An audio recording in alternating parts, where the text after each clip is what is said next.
Morning students.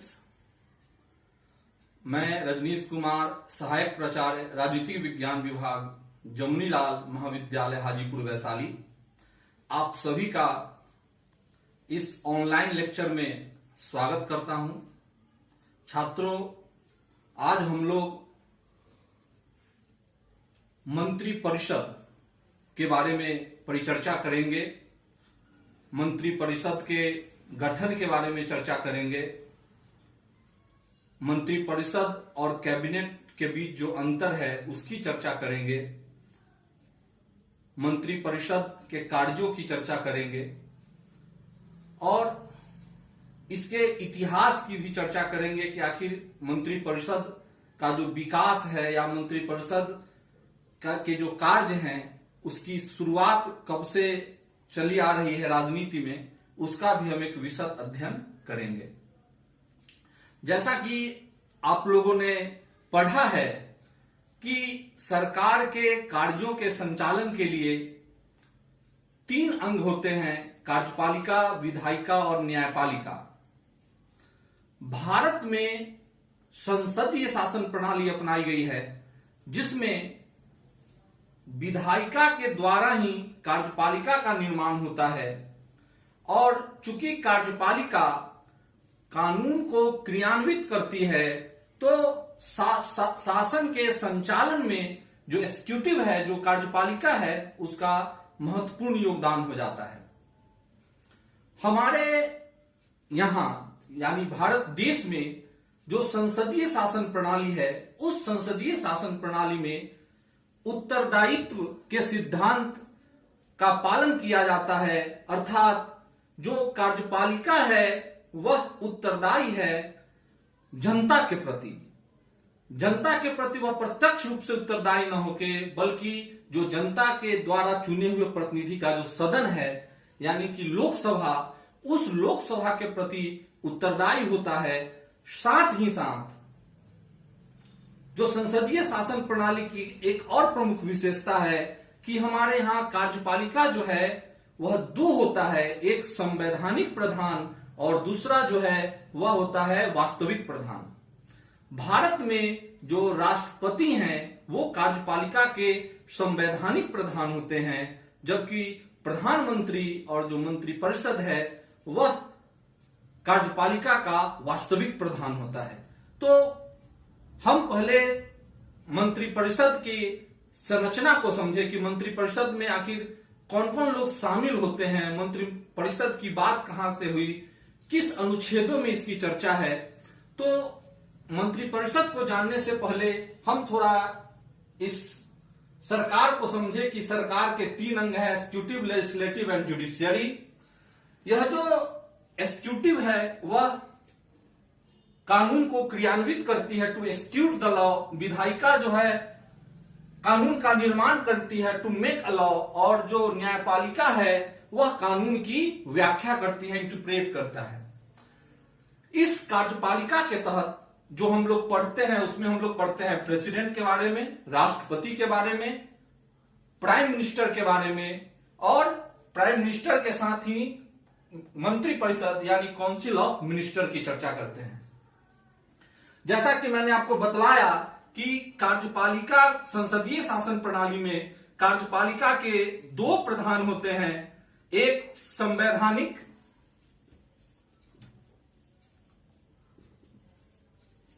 Constitutional head और दूसरा जो होता है वह रियल हेड होता है। राष्ट्रपति जो है संसदीय शासन प्रणाली में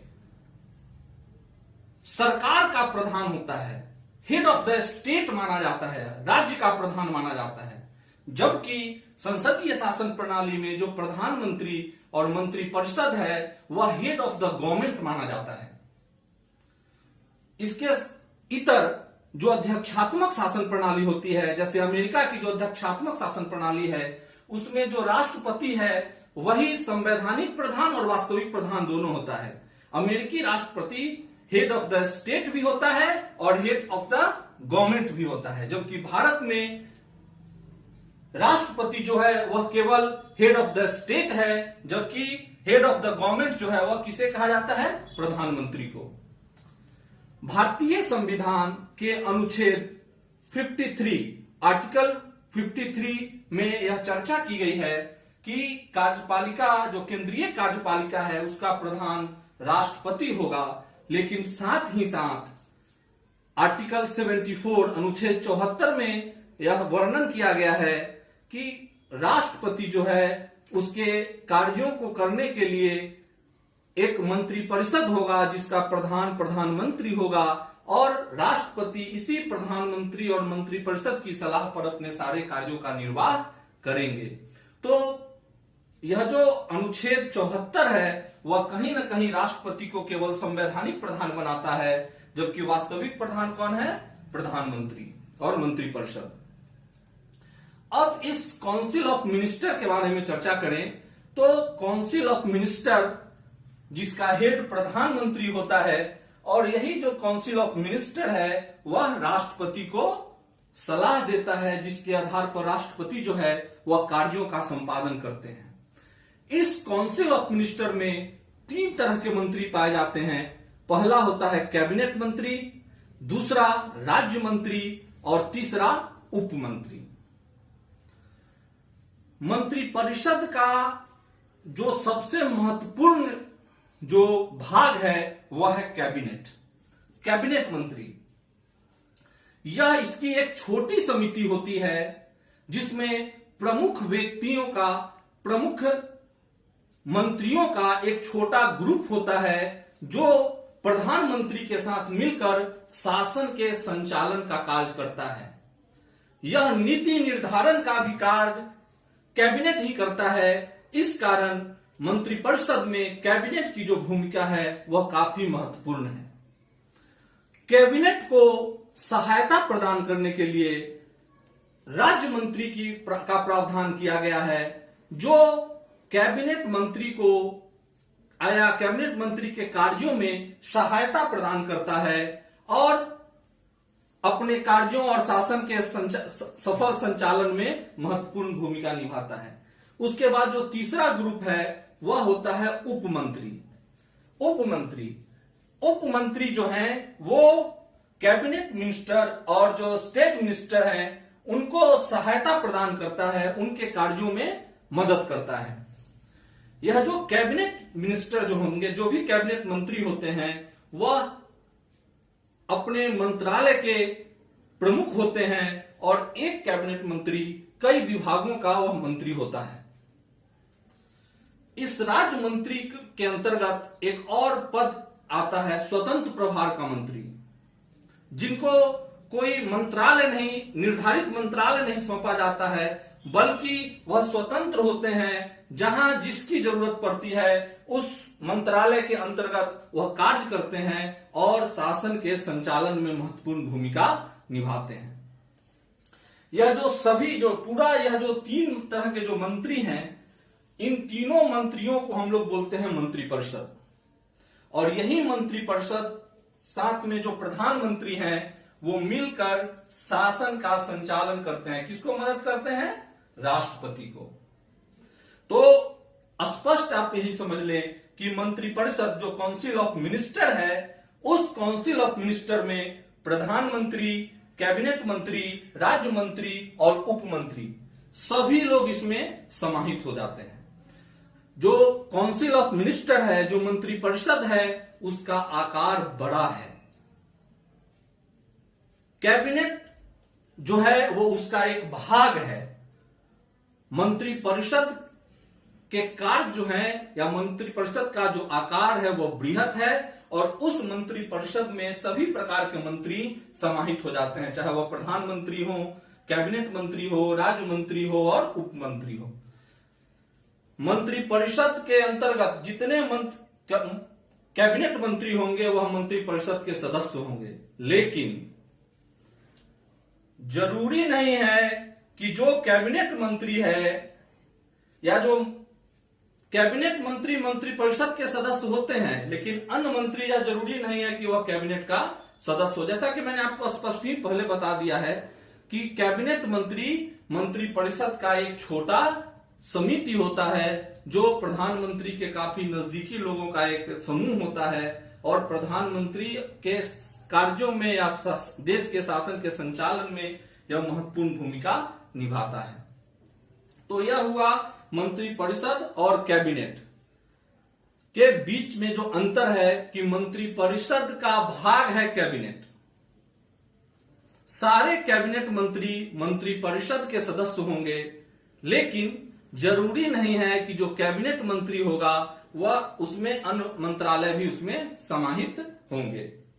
दूसरी बात, अब यह जो काउंसिल ऑफ मिनिस्टर है, इस काउंसिल ऑफ मिनिस्टर या जो मंत्रिपरिषद है उसका जो विकास है वह माना जाता है कि जब से सभ्यताओं का जन्म हुआ है, जब से राजनीति की बीज पड़ी है, जब से राज्यों का संचालन किसी संस्था के द्वारा किया जा रहा है, तब से इस मंत्रिपरिषद की भूमिका महत्वपूर्ण रही है। हम ईसा पूर्व भी अगर चले जाएं, जहां जब राजतंत्र होता था तो वहां पर भी एक मंत्रिपरिषद होती थी जो राजा को मदद करती थी शासन के संचालन में। इसका उदाहरण हम लोग जब वेदों में पढ़ते हैं तो वेदों में भी सभा और समिति के रूप में इसको हम लोग जानते हैं। जब हम लोग कौटिल्य का अर्थशास्त्र पढ़ते हैं तो कौटिल्य अपने अर्थशास्त्र में मंत्रियों को तीर्थ के रूप में बतलाता है और उस तीर्थ की संख्या को भी वह निर्धारित करता है कि कम से कम 18 तीर्थ जो है वो राजा को मदद के लिए चाहिए, या अन्य उससे पूर्व जो जैसे भीष्म हो गए या अन्य लोग जो है उन्होंने मंत्रिपरिषद की संख्या 12 तक मानी है। इसी का जो विकास क्रम है, जब हम आधुनिक राज्य की बात करते हैं, जब हम लोकतंत्र की बात करते हैं, तो माना जाता है कि संसदीय लोकतंत्र का जनक जो है वह ब्रिटेन है। और ब्रिटेन में 1688 की गौरवपूर्ण क्रांति के बाद जो संसदीय परंपरा है, जो संसदीय प्रणाली है, उसकी जड़ें काफी मजबूत हुई। राजतंत्र सीमित राजतंत्र की ओर चला गया, निरंकुश राजतंत्र सीमित राजतंत्र में बदल गया, और जो संवैधानिक संस्थाएं थी, जो संसद थी, वह महत्वपूर्ण भूमिका निभाने लगी। उस समय राजा को सलाह देने के लिए एक काउंसिल हुआ करता था, एक संस्था हुआ करती थी जिसे बाद में हम प्रीवी काउंसिल के नाम से जानते हैं। और इसी प्रीवी काउंसिल के जो सदस्य राजा के द्वारा मनोनीत किए जाते थे और वो राजा को सलाह देते थे शासन के संचालन में। यह जो प्रीवी काउंसिल है वह बाद में CABL कैबल के रूप में जाना जाने लगा, और कैबल ही जो है आगे चल के कैबिनेट बन जाता है। कैबल को ही हम लोग कैबिनेट के रूप में मानते हैं, और संसदीय शासन प्रणाली में जो यह कैबिनेट है या जो काउंसिल ऑफ मिनिस्टर है वह धीरे धीरे अपनी शक्तियों को और बढ़ाता चला जाता है, और माना जाता है कि अभी जो शक्तियां निहित हैं वह इसी काउंसिल ऑफ मिनिस्टर या जो कैबिनेट है उसी के अंतर्गत सारी शक्तियां निहित की गई हैं। अब ये तो हुआ इसके विकास की बात। दूसरा है कि आखिर राष्ट्रपति जो है वह मंत्रिपरिषद का गठन कैसे करेंगे, मंत्रिपरिषद का गठन होता कैसे है। तो आपको पता होगा कि आम चुनाव के बाद जिस पार्टी की बहुमत होती है उस पार्टी के जो बहुमत दल के नेता होते हैं उसको राष्ट्रपति प्रधानमंत्री के रूप में नियुक्त करता है, जिसकी चर्चा अनुच्छेद 75 में की गई है। और प्रधानमंत्री के सलाह पर ही राष्ट्रपति जो है वह काउंसिल ऑफ मिनिस्टर का गठन करता है, मंत्रियों की नियुक्ति करती है, और यह जो मंत्री हैं वह राष्ट्रपति के प्रसाद पर्यंत होते हैं। इनका कोई कार्यकाल का निर्धारण नहीं है। जब तक राष्ट्रपति या प्रधानमंत्री के ये गुड फेथ में रहेंगे तब तक यह मंत्री रहेंगे। जिस दिन प्रधानमंत्री चाहे इन्हें अपना इस्तीफा सौंपकर अपने पद को त्यागना पड़ता है। इसलिए मंत्रिपरिषद जो है या जो मंत्री हैं वह किसके प्रसाद पर्यंत है? राष्ट्रपति के। अब योग्यता क्या है? तो मंत्रिपरिषद का सदस्य होने के लिए या मंत्री बनने के लिए आपको लोकसभा या राज्यसभा का सदस्य होना चाहिए। अगर आप सदस्य नहीं भी हैं तो अगर आप मंत्री बनते हैं तो 6 महीने के अंदर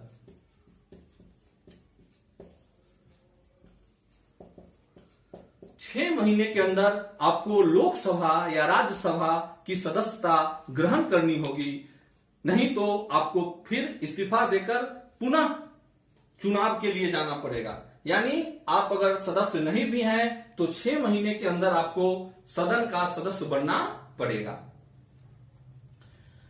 अब इसकी संख्या पे हमेशा विवाद रहा है कि आखिर इस मंत्रिपरिषद की संख्या कितनी होगी।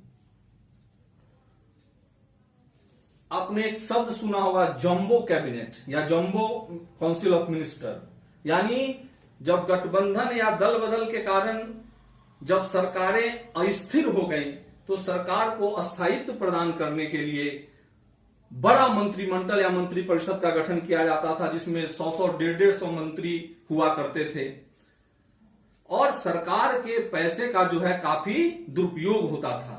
तो इसको रोकने के लिए 51वां संविधान संशोधन 2003 में लाया गया और इसमें यह सुनिश्चित कर दिया गया कि जो मंत्रिपरिषद है उस मंत्रिपरिषद की संख्या जो है वह लोकसभा या राज्यों की विधानसभा के कुल सदस्यों का 15% होगा। 51वां संविधान संशोधन 2003 के द्वारा जो मंत्रिपरिषद है उसकी संख्या निर्धारित कर दी गई है कि यह जो मंत्रिपरिषद होगा वह केंद्र में लोकसभा के कुल सदस्य संख्या का 15% होगा, जबकि राज्यों की विधानसभा में के 15% का राज्य में मंत्रिपरिषद होगा। तो यह संख्या स्पष्ट कर दी गई है कि इससे ज्यादा अब संख्या नहीं हो सकती है। छोटे राज्यों के लिए 12 निर्धारित की गई, कम से कम वहां मंत्रिपरिषद में कितने मंत्री होंगे? 12।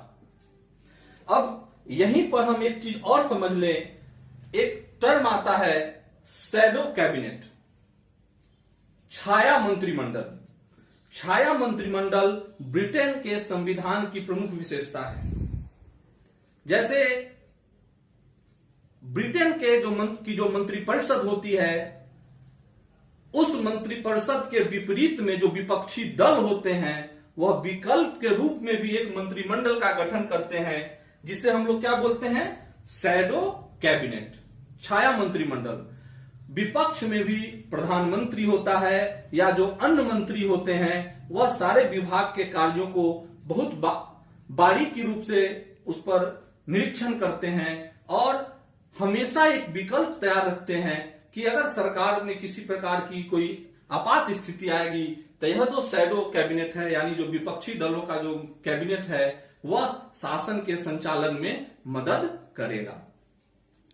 एक और इसी में एक शब्द आता है ग्रुप ऑफ मिनिस्टर्स, GOM। यह जो ग्रुप ऑफ मिनिस्टर है इसका विकास भारत में 1990 में हुआ, जब गठबंधन की सरकारों की प्रथा भारतीय शासन व्यवस्था में या भारतीय लोकतंत्र में प्रचलित हुई। तो गठबंधन साथियों को अपने साथ में रखने के लिए यह ग्रुप ऑफ मिनिस्टर का गठन किया गया और किसी भी नीतिगत निर्णय में यह ग्रुप ऑफ मिनिस्टर में बहुत सारे मंत्री शामिल होते थे और नीतियों के निर्माण में यह सहायता प्रदान करता था। तो छात्रों, यह पूरा जो मंत्रिपरिषद है या जो कैबिनेट है इसके बारे में हम लोगों ने एक अध्ययन प्राप्त किया। अब इस मंत्रिपरिषद का कार्य क्या है? तो मंत्रिपरिषद का सबसे महत्वपूर्ण कार्य, चूंकि इसका सबसे महत्वपूर्ण अंग क्या है? कैबिनेट। तो इस कैबिनेट मंत्री की चूंकि यह छोटा समूह होता है तो जब भी प्रधानमंत्री को नीति निर्धारण का कार्य करना पड़ता है तो वह कैबिनेट की एक बैठक बुलाते हैं और उस कैबिनेट के माध्यम से ही नीतियों का निर्माण किया जाता है और उसके संचालन और उसके क्रियान्वयन की दिशा तय की जाती है। दूसरा, यह जो अस्थायी कार्यपालिका है यानी जो प्रशासनिक पद है या प्रशासनिक पदाधिकारी हैं उन पर भी एक तरह का नियंत्रण रखता है ताकि वह अपनी शक्तियों का दुरुपयोग न करें और जो नीति निर्माण की गई है उसका सुचारू रूप से संचालन किया जा सके। साथ ही साथ यह नियुक्ति में भी राष्ट्रपति को मदद करता है। जितने भी संवैधानिक पद हैं वह सभी संवैधानिक पदों पर नियुक्ति राष्ट्रपति के द्वारा की जाती है लेकिन वास्तविक रूप में प्रधानमंत्री और जो मंत्रिपरिषद है वही राष्ट्रपति को सलाह देते हैं और इसी सलाह के आधार पर उन संवैधानिक पदों पर नियुक्ति की जाती है। कानून निर्माण में भी चूंकि विधायिका के से ही इस कार्यपालिका का गठन होता है, मंत्रिपरिषद का गठन होता है,